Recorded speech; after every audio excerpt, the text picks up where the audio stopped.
శ్రీరామరక్షా స్తోత్ర శ్లోక భావాల వివరణలో రెండో భాగానికి స్వాగతం.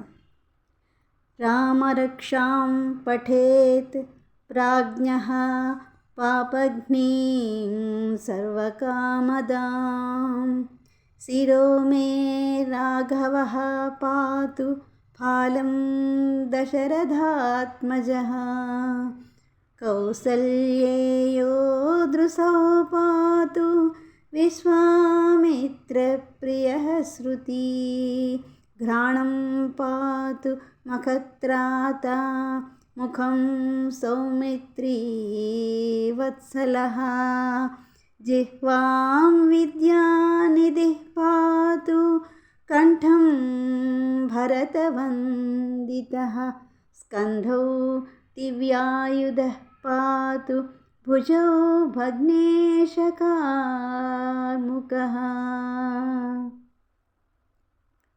సకల అభీష్టములను ప్రసాదించడు.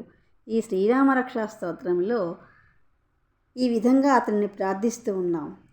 నా శిరస్సును రాఘవుడు కాపాడుగాక, నుదురును దశరథుని కుమారుడగు దాశరథి రక్షించుగాక, నా కన్నులను కౌసల్యానందనుడగు రాముడు కాచుగాక, చెవులను విశ్వామిత్రప్రియుడు బ్రోచుగాక, ముక్కును యాగరక్షకుడు సంరక్షించుగాక, నా ముఖమును సౌమిత్రీ వత్సలుడు కాపాడుగాక, నా నాలుకను విద్యానిధి, కంఠమును భరతవందితుడు కాచుగాక, స్కంధములను దివ్యాయుధధారి, భుజములను శివధనస్సు విరిచిన ఆ శ్రీరామచంద్రస్వామి కాపాడుగాక.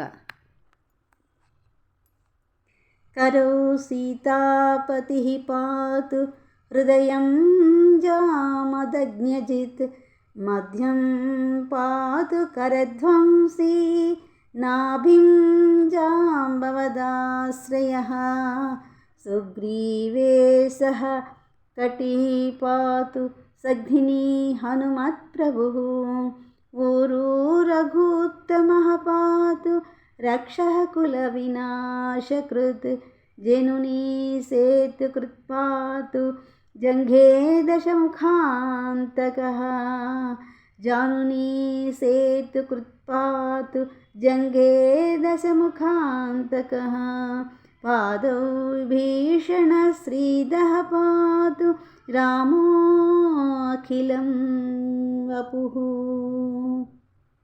నా రెండు చేతులను సీతాపతి కాపాడుగాక, నా హృదయమును పరశురాముని జయించిన శ్రీరాముడు రక్షించుగాక, నడుము భాగమును కరుడను రక్కసుని చంపినవాడు కాచుగాక, అట్లే నాభిని జాంబవంతునకు ఆశ్రయమిచ్చిన ప్రభువు కాపాడుగాక, కటిని సుగ్రీవుని స్వామి తొడల పైభాగమును హనుమంతుని ఏలిన ప్రభువుకు శ్రీరాముడు రక్షించుగాక, తొడల భాగమును రాక్షస వంశ వినాశకుడుకు రఘుశ్రేష్ఠుడు కాపాడుగాక, నా మోకాళ్లను సేతువును నిర్మించిన శ్రీరాముడు, పిక్కలను దశముఖుడగు రావణాసురుని సంహరించినవాడు రక్షించుగాక, పాదములను విభీషణునకు రాజ్యలక్ష్మిని ప్రసాదించినటువంటి ఆ శ్రీరామచంద్రుడు కాచుగాక, సకల దేహమును ఆ రామస్వామి రక్షించుగాక.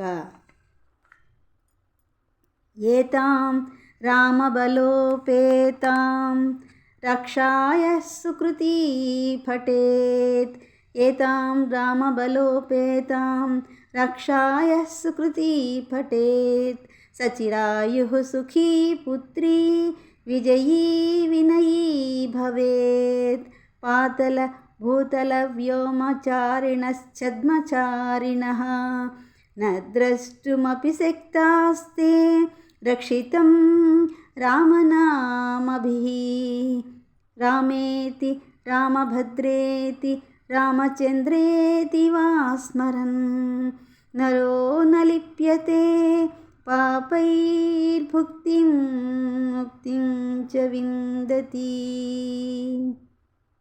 శ్రీరాముని దివ్య బల సంపన్నమైన ఈ రామరక్షా స్తోత్రమును పఠించడు పుణ్యాత్ముడు దీర్ఘాయువును, సుఖమును, పుత్ర సంతానమును, విజయమును, వినయమును పొందగలడు.